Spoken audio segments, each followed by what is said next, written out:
Alright, so one of the great things we can do with the meter here is we're going to get our probes out. Got red and black. We're going to plug them in here to the red and black leads. We're going to test fuse for continuity.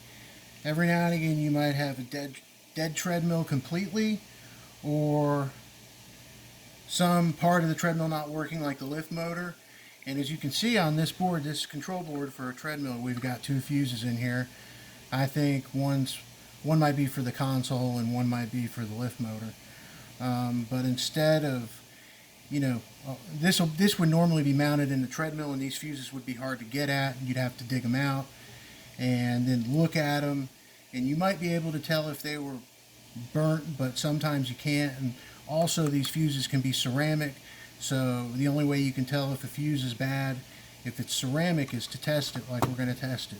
So you want to set your meter on the ohm symbol, which is the omega, and this little thing that looks like sound waves, that's your audible beep. You'll know you'll have it in the right setting. You touch your leads together, you can hear the beep. The OL means open line, so that means there's no circuit. So if I want to test my fuses, I just go on one side of the fuse to the other. I get a beep, that one's good. Move to that one, test it, get a beep, that one's good. And that's how you test a fuse with the meter. Thanks.